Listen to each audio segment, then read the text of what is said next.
Welcome back to Projector Diaries. This is entry 3. And today I just wanted to talk about managing your energy budget and what that may look like for you. And also, it's giving like, I gotta put me first, Lucius. I gotta put me first. I gotta put me first. I gotta put me first, Lucius. That, and I promise you. Mind you, I fell off of Empire real bad, but that one clip and that one meme has been stuck in my head for my entire birthday month. I gotta put me first, Lucius. That's really what it's giving, and that's really what this entry is about to give for some parts, because as a projector, you have to understand that you do not have the energy of everybody else around you. You can't go like everybody else around you, and that's okay. That's okay. I need you to just relax with that and slow down a little bit so you can understand yourself better, so that you can understand where you're really putting your energy and how you're managing your energy budget. So I equate managing my energy budget to treating my energy like currency, and also how I manage my calendar is me managing my energy budget. And I say that because managing my calendar allows me the control to see who I'm spending time with, what we're doing, what I want to do for myself, what is planned that week. Like, all that ties in together. And for those that are employed or for those that have children, it's just vital for you to make time for yourself. And I don't know what that looks for you. I don't got no kids. I'm literally here learning about this so I can tell you my experience and you can do with it what you will. But one thing is to make sure that you make time for yourself. And don't feel bad for. I said in the last video, like, do not apologize for either treating yourself or spending time with yourself, because for projectors, understanding yourself is where it's at. And if you don't know how to understand yourself, then I would suggest asking yourself, how do you want to feel? How do you want to feel in this lifetime? How do you want to feel moving forward? What do you want to get rid of? Y'all can see my business. I like that better. And just asking yourself, how do I genuinely feel after hanging out with certain people? How do I feel after these conversations? Like, are you feeling energized, inspired? Are you feeling drained? Are you feeling tired? Are you feeling insecure? Just checking in with yourself and how you feel is really what managing your energy budget looks like. Because as a projector, you don't have all that to give to people. Some practical ways to manage your energy budget, besides having a calendar and besides having and running on the schedule, working in time blocks, scheduling in your naps, and scheduling in time for meditation and breath work, because you need some quiet. That is required in the life of a projector, is quiet time. You can't function without it. You can think that's dramatic, but you try it for a week and see how you feel. And see how you feel. If you don't take the time to breathe, to be in the moment, or to schedule at least 10 minutes a day with meditation. 10 minutes a day with meditation looks different for everybody, once again, because we are not one and the same. But sitting down with yourself, it don't have to be on the floor. It don't have to be in the position, and you don't have to be sitting there. You don't gotta be sitting there like that. That's up if you want to, cool, but you don't have to do that. But it's really just about grounding yourself and taking all those thoughts from the day in that moment and sifting through them. 10 minutes. Just 10 minutes to quiet your mind, 10 minutes to breathe. You can look up different breathwork techniques on YouTube, I'm sure. And you have to recenter yourself. That is key.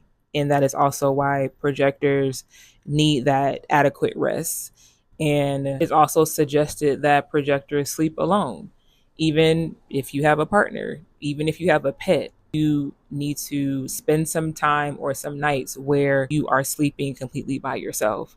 Because even in your sleep, your energy is still penetrating that person next to you. You're still picking up on what they have, good or bad.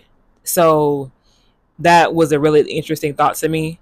And thinking back on it and trying it out, I was like, oh, there is a solid difference when I am laying next to someone and when I'm in my bed. Even dog sitting my dog niece is like, oh, okay, I feel a difference. Like this is intense. And he is not a large animal at all. So resting, centering yourself, taking 10 minutes of some quiet time, and see how that changed your life. That's just some practical ways you can apply, or you can work on managing your energy budget. I also wanted to talk about the not self themes of a projector, and when you know that you're kind of operating out of alignment, or you're just not feeling like yourself. Bitterness is a big one. Bitterness and comparison, because we all know that comparison is the thief of joy. And it's just when you start to feel yourself comparing yourself to other people's lives and what they have going on, and oh, they accomplished this, or they have this, or oh, they got this, I'm not able to do any of that. That's when you know you're out of alignment. That's when you need to check yourself. That's when you need to be like, they ain't got nothing to do with me, because it doesn't. It really does have nothing to do with you. If anything, that is inspiration for you, for to know that it's possible, one, and to know two, you can do that shit too, because why not? So comparison, when you're comparing yourself to other people, check yourself, like just bring it back. And because half the time that comparison is what's leading to your bitterness, because you're over here beating yourself up and feeling down on yourself because you haven't achieved XYZ, when in reality, you can just be patient. Hey dog, like, you can fly away. This wasn't for you. Thank you. And another not self thing is just pointing fingers. Like everything is everybody else's fault, or because of my situation and my environment, I can't do this. And it's like, we know that's not the case. You know that's not the case. This sun is in my eye. But I'm about to go get these shades because the sun wasn't out earlier. But let me find my thought. But pointing fingers at other people in your situations, aka making excuses, that's what I should have wrote down, making excuses. Because that is really what holds a lot of us back from reaching our full potential. It's other shit too, of course, but that's the main thing, is that when you can find blame in everything else and everybody else but yourself, because it can come down to, well, did you set that boundary with them? Did you tell them that? Did you do XYZ? You are where you are in your life because you put you there. Straight up, like, because of your choices, because how you've moved, because what effort that you put in, wherever you're at right now, you put you there, and you have to take responsibility for your life. That's really what it is. Because yes, there are a plethora of things that are outside of our control, but it's a whole bunch more that's within your control. It's really taking responsibility, holding yourself accountable, and being disciplined in your actions, being persistent in your actions. Persistence was one of my biggest hurdles. I'm not even gonna hold you. Persistence is one of my biggest hurdles. And what working out consistently has taught me is that you have to do it even when you don't feel like it. And that's okay. Like, it's not like you're pushing yourself past exhaustion. It's more so of you challenging yourself and telling yourself, like, I can do the hard thing, because you have to do the hard thing. And doing the hard thing also puts more faith and more trust in yourself, because you did the hard thing. And I feel like when you do that, that is another form of self-validation. So you see how all this ties in, because when you recognize the not themed self, you can then ask yourself certain questions to help you come up with a solution. When you come up with a solution, it's like, I did that shit. Like, you know what I'm saying? Like, it's just, it gives you that boost, and it gives you confidence within yourself. And as a projector, that is something that you are going to have to acquire. Confidence is a skill. It's a consistent practice, and either you have it or you don't. But it's really a consistent practice in yourself. If you're telling yourself, oh, I'm to this, oh, I'm to that, I'm to this, why are you beating yourself up? Why are you judging yourself? Why are you picking yourself apart? Like, you have to stop doing that. I had to learn to stop doing that. Everybody has to learn to stop doing that, because we've been so conditioned and we've been so formed to be a certain way for somebody else and not even for ourselves. So now it's time for you to recognize that so you can course correct and learn to feel good within your own body, feel good within yourself, feel good being yourself, because you don't want to look back and be like, I didn't really like myself for real. And granted, it'll be cases or times in your life where you're just like, it's really cringe. Like, oh, I made some bad decisions. Oh, this wasn't it for me. Like, sometimes it can be cringe, but allow that cringe to empower you, because now you know better. I know that's right. Another thing that I wanted to talk about with learning your human design, projector, manifester, reflector, generator, is take human design as it comes to you. You don't have to force anything. Don't force anything. And also know that human design may not be for everybody. Like, everybody, yes, has a design, but you know, me learning this and me getting into it, it was just because I felt drawn to it. It was because I had a natural curiosity about it. And it's come up so many times, because I'll peek into it and I'll go back out, or I'll peek into it, I'll go back out. But recently is when I decided to be like, no, let's get in this shit. Like, might as well. So I joined this community on Twitter that covers human design. It's really general. It's not for a projector specifically, even though I should find a community for that. But anyways, I joined this community, and I've been trying to be active in it because I'm a newbie. So I'm just trying to be active and be nice and cordial. And there was this one comment that stuck out to me, and they, because I don't know this person's identity, they posted and they were just like, I don't know how to be a projector. I don't know how to do this. She just said, I've been doing this for 3 years and it's like nothing's really sticking. And I felt for her, because that's what it felt like for me in the beginning stages. Like, I was looking into it and reading about it, but nothing was really sticking to me and nothing was really clicking for me that pushed me further into human design and learning human design and how to navigate human design. And the thing about it is going to be different for everybody. Is your interpretation. These are not rules. These are suggestions for you to follow. And the like little by little, bit by bit, the more you apply, for me at least, the easier that it can become for you to adapt to. It is tough. Like, it's not going to be an easy feat, because I know for me, once I latch onto something, I'm obsessed with it. I'm gonna obsess with it. But the thing about it, I'll obsess with it because until like I master it, and then I'll just like I won't forget about it. I'll still apply those good habits, but I won't be as consistent. And that's the problem. Like, that is a problem. And what I'm doing with these projector diaries is learning to pace myself along this journey to reflect on like what I need to do or what I need to change to better myself. Like, in doing these diaries is allowing me to document what I've learned. It's really like going home to your mama and telling her what you learned at school that day. Like, that's honestly what is it going to look like or feel like when I look back on these,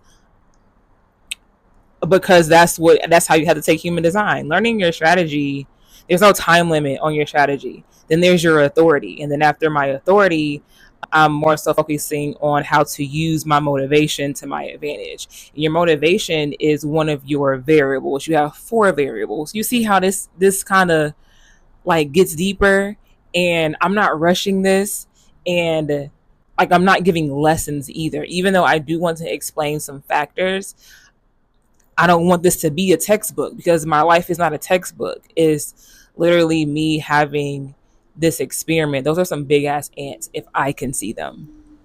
Anyways, these diaries are for documentation. We're learning together, we're adapting together. I'm applying these lessons and hopefully giving you some ways to help think about how you want to incorporate your human design in your life. But thought just came to my mind. Excuse me. Law of detachment. The law of detachment is something that I think projectors need to read about and understand for themselves. Law of detachment is basically accepting things as they are. That is the broad statement. Like if you Google it or read books about it, I know in the seven spiritual laws, I don't want to mess up his name, but this is the book. He speaks of the law of detachment as literally just accepting things as they are and understanding that you don't have shit to do with that.